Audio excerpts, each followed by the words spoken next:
আজি পলাশবাৰী শুৱালকুছি সংযোগী দলঙৰ ভূমিপূজন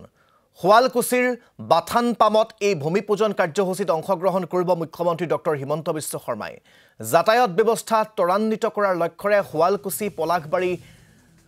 মাজত ব্ৰহ্মপুত্ৰৰ ওপৰত হ'ব এই দলংখন ইয়াৰ পূৰ্বে শুৱালকুছিত বিজেপি কাৰ্যালয় মুকলি কৰিব ডক্টৰ হিমন্ত বিশ্ব শৰ্মাই 4 লেনযুক্ত দলংখনৰ দৈৰ্ঘ্য হ'ব 3.6 কিলোমিটাৰ 3197 কোটি টকা ব্যয় সাপেক্ষে দলংসহ মুঠ 12.21 কিলোমিটাৰ পথ নিৰ্মাণৰ বাবে ভূমিপূজন কৰিব মুখ্যমন্ত্ৰীয়ে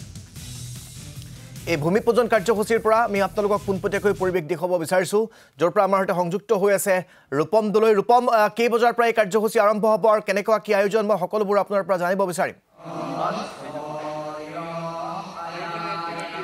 চাওক ৰাজদীপ 13 এপ্ৰিল 2023 চনত যেতিয়া প্ৰধানমন্ত্ৰী ডাঙৰীয়াই আধাৰশিলা স্থাপন কৰিছিল আৰু তাৰ পাছত তেওঁলোকৰ কাম কিছু অৰ্থাৎ দলঙৰ কাম কিছু আগবাঢ়িছিল আৰু আজিৰ দিনটোত ভূমিপূজন কাৰ্য কৰা হ'ব মুখ্যমন্ত্ৰী ডক্টৰ হিমন্ত বিশ্ব শৰ্মা ডাঙৰীয়াই 11 বজাত এই স্থানত আহি উপস্থিত হ'ব আমি যিটো স্থানত উপস্থিত আছো এইটো স্থানত মুখ্যমন্ত্ৰী ডক্টৰ হিমন্ত বিশ্ব শৰ্মাই আমি যিটো দৃশ্য দেখুৱাইছো ভিডিঅ' জাৰ্নেলিষ্ট বিপুল ৰাজে দেখুৱাইছে এইটো হ'ব প্ৰথমটো খুঁটা পলাশবাৰী শুৱালকুছি সংযোগী দলঙৰ প্ৰথমটো খুঁটা আৰু এই খুঁটাটোতেই তেওঁ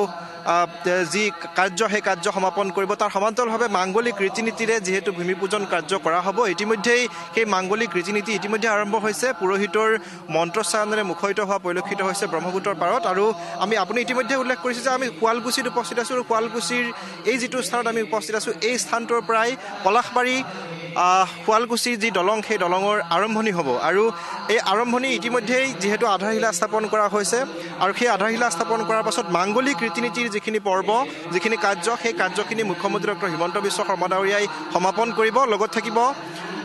কামৰূপ জিলাৰ অভিভাৱক মন্ত্ৰী চন্দ্ৰমোহন পাটোৱাৰী আৰু দুয়োগৰাকী মন্ত্ৰীৰ উপস্থিতিত আজি এই যিটো স্থানত আমি দেখুৱাইছোঁ ভূমিপূজন কাৰ্যসূচী ইয়াত সম্পন্ন কৰা হ'ব ইতিমধ্যে পুৰোহিতৰ যি মাংগলিক ৰীতি নীতি সেই মাংগলিক ৰীতি নীতি ইতিমধ্যে আৰম্ভ হৈছে পুৰোহিতৰ মন্ত্ৰোচ্চাৰণেৰে মুখৰিত হোৱা পৰিলক্ষিত হৈছে তাৰ সমান্তৰালভাৱে যদি চোৱা হয় যে সমগ্ৰ এই যিটো স্থান এই স্থানটো আটকধুনীয়াকৈ সজাই পৰাই তোলা হৈছে এক বিশাল সভাৰ আয়োজন কৰা হৈছে কাৰণ মুখ্যমন্ত্ৰী ডাঙৰীয়াৰ নিজৰ যিহেতু এইটো সমষ্টি এই সমষ্টিত দেখিবলৈ পোৱা গৈছে বিভিন্ন লোক আহিব বিশেষকৈ বিজেপিৰ লোকসকল আহিব সেই লোকসকল উপস্থিত থাকিব সমান্তৰালভাৱে আপুনি ইতিমধ্যে উল্লেখ কৰিছে যে দলঙৰ কাম ক্ষীপ্ৰ গতিত আগবাঢ়িছে দুইটা পাৰে আপুনি যদি চাই পলাশবাৰীৰ ফালে আৰু এইফালে শুৱালকুছি দুইটা পাৰে ক্ষীপ্ৰ গতিত কাম আগবাঢ়িছে আৰু আজিৰ পৰা সম্পূৰ্ণ যি কাম সেই কাম কৰাৰ কাৰণে তেওঁলোকে L&T যি কোম্পানীয়ে লাভ কৰিছে ইয়াৰ কাম সেই কাম তেওঁলোকে ত্বৰান্বিত গতিত লৈ যাব আৰু এই দলংখন হোৱাৰ পাছত পলাশবাৰী আৰু শুৱালকুছিৰ মাজত যোগাযোগ ভাল হ'ব কাৰণ ইয়াৰ পূৰ্বে পলাশবাৰী বা শুৱালকুছিৰ মাজৰ যি যাতায়াত সেই যাতায়াতত প্ৰায় 1.5 ঘণ্টা 2 ঘণ্টা সময় লাগিছিল আৰু এই দলংখন হোৱাৰ পাছত আনফালে যি বিমানবন্দৰলৈ শুৱালকুছিৰ ফালৰ পৰা যেতিয়া মানুহ যাব তেতিয়া আচলতে 10 বা 15 মিনিটত শুৱালকুছিৰ পৰা বিমানবন্দৰ পাব আমি যদি মেপখন দেখুৱাওঁ এইখিনি মুহূৰ্তত ভিডিঅ' জাৰ্নেলিষ্ট বিপুল ৰাজে দেখুৱাইছে এয়া হৈছে শুৱালকুছি আৰু পলাশবাৰীৰ মাজৰ সংযোগী দলঙৰ মেপ দুইটা পাৰে খুব সুন্দৰকৈ দুইটা পাৰে প্ৰাকৃতিক সৌন্দৰ্য আছে ব্ৰহ্মপুত্ৰৰ মাজত দুইফালে দেখিবলৈ পোৱা যাব নান্দনিক সৌন্দৰ্য আৰু সেই নান্দনিক সৌন্দৰ্য উপভোগ কৰি প্ৰতিগৰাকী যাত্ৰীয়ে পলাশবাৰী শুৱালকুছিৰ মাজেৰে অহা যোৱা কৰিব পাৰিব দুইটা ফালে আমি এইটো ফালে দেখুৱাইছোঁ এইটো ফালে পলাশবাৰীৰ অংশ এই যিটো অংশ দেখুৱাইছোঁ প্ৰতিনিধি দৰ্শকসকলক এইটো হৈছে পলাশবাৰীৰ অংশ আৰু পলাশবাৰীৰ মাজেৰে মাজুলীগাঁও নামৰ যিখিনি ঠাই সেই ঠাইখিনিৰ মাজেৰে এই ধৰণে মূল যিটো পথ সেই পথটো আহিব দলঙৰ পৰা আৰু সেই পথটো আহি বিমানবন্দৰত লাগিব আৰু আনফালে দেখিবলৈ পোৱা গৈছে এইটো ফালে হৈছে শুৱালকুছি আৰু এয়া শুৱালকুছিৰ মেইন টাউন আৰু এই টাউনৰ মাজেৰে যাব সম্পূৰ্ণ প্ৰাকৃতিক সৌন্দৰ্য নান্দনিক সৌন্দৰ্য উপভোগ কৰি প্ৰতিগৰাকী যাত্ৰীয়ে অহা যোৱা কৰিব পাৰিব যাতায়াত ত্বৰান্বিত কৰাৰ লক্ষ্যৰে মুখ্যমন্ত্ৰী ডক্টৰ হিমন্ত বিশ্ব শৰ্মাৰ চৰকাৰে দেখিবলৈ পোৱা গৈছে বিভিন্ন সময়ত যি দলং বা উৰণ সেতু নিৰ্মাণ সেই উৰণ সেতু নিৰ্মাণ কৰি আহিছে আৰু এই যিখন দলং এই দলংখন খুব আটকধুনীয়াকৈ সজাই পৰাই তোলা হ'ব আমি ইতিমধ্যে উল্লেখ কৰিছোঁ দলঙৰ মেপ তেওঁলোকে ইতিমধ্যে প্ৰকাশ কৰিছে আৰু সেই মেপ আমি ইতিমধ্যে প্ৰতিনিধি দৰ্শকসকলক দেখুৱাইছোঁ আৰু আজি হ'ব ইয়াৰ ভূমিপূজন ইতিমধ্যে আপুনি উল্লেখ কৰিছে ভূমিপূজন কাৰ্যসূচী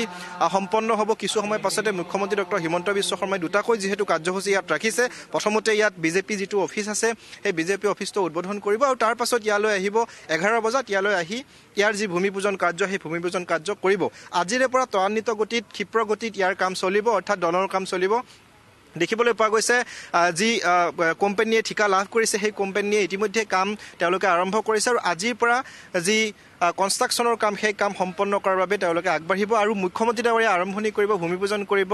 আৰু পোনপ্ৰথমে মুখ্যমন্ত্ৰী ডাঙৰীয়াই ইয়াত তেওঁ শিলান্যাস কৰিব এই যিটো আমি খুঁটা দেখুৱাইছোঁ এই খুঁটাটোতেই শিলান্যাস কৰিব আৰু ইয়াৰ পৰাই আৰম্ভ হ'ব গতিকে ক'ব লাগিব যে যাতায়াতৰ ব্যৱস্থা সুচল কৰাৰ ক্ষেত্ৰত তেওঁলোকে এই ধৰণে কাৰ্যসূচী লৈছে আৰু এই দলংখন হোৱাৰ পাছত গুৱাহাটী বা উত্তৰ গুৱাহাটীৰ ক্ষেত্ৰতো কিছু সুবিধা হ'ব কাৰণ বিমানবন্দৰৰ পৰা যিসকল যাত্ৰী এইটোৰ পৰা লৈ আহিব উত্তৰ গুৱাহাটীলৈ নাইবা নলবাৰীয়ে হওক বা নামনি অসমৰ এই অঞ্চলসমূহলৈ যেতিয়া আহিব তেতিয়া আচলতে যাতায়াতৰ ব্যৱস্থা কিছু তেওঁলোকৰ সুচল হ'ব বিশেষকৈ সময় কিছু লাঘৱ হ'ব কাৰণ আগতে দেখিছিলোঁ আমি যে প্ৰায় 1.5 ঘণ্টা 2 ঘণ্টা সময় লাগে বিমানবন্দৰৰ পৰা শুৱালকুছি আহিবলৈ হ'লে কিন্তু এতিয়া দলংখন হৈ যোৱাৰ পাছত তেওঁলোকে বা যিসকল যাত্ৰী আহিব সেই যাত্ৰীসকলে 10 বা 15 মিনিটৰ ভিতৰত ইটোৰ পৰা সিটোৰ হ'ব পাৰিব তাৰ সমান্তৰালভাৱে বস্ত্ৰনগৰী যিহেতু শুৱালকুছি গতিকে শুৱালকুছিৰ এই শিল্পকো আগবঢ়াই লৈ যোৱাৰ ক্ষেত্ৰত আচলতে যথেষ্ট সহায়ক হ'ব গতিকে আমি পোনপটীয়াকৈ দেখুৱাইছোঁ মুখ্যমন্ত্ৰী ডাঙৰীয়াই 11 বজাত ইয়ালৈ আহিব আহি যি তেওঁৰ মাংগলিক ৰীতি নীতিৰে কাম সেই কাম সম্পন্ন কৰিব গতিকে আমি সম্পূৰ্ণ দৃশ্যাংশ দেখুৱাবলৈ যত্ন কৰিম যেতিয়া মুখ্যমন্ত্ৰী ডাঙৰীয়া আহে এইখিনি মুহূৰ্তত এয়াই ক'ব লাগিব ইতিমধ্যে কাম আৰম্ভ হৈছে ভূমিপূজনৰ কাম আৰম্ভ হৈছে আৰু যি মাংগলিক ৰীতি নীতি সেই মাংগলিক ৰীতি নীতিৰে সম্পন্ন কৰাৰ বাবে আগবাঢ়িছে ইতিমধ্যে আমি দেখুৱাইছোঁ যে ইয়াত যি পুৰোহিত আছে পুৰোহিতৰ মন্ত্ৰচাৰণেৰে মুখৰিত হোৱা পৰিলক্ষিত হৈছে আৰু পুৰোহিতৰ যি কাম সেই কাম ইতিমধ্যে আৰম্ভ হৈছে মাংগলিক ৰীতি নীতি ইতিমধ্যে আৰম্ভ হৈছে আৰু কিছু সময় পাছতে অন্যান্য যি সভাৰ লোক সেই লোকসকলো আহিব বিশাল আয়োজন কৰা হৈছে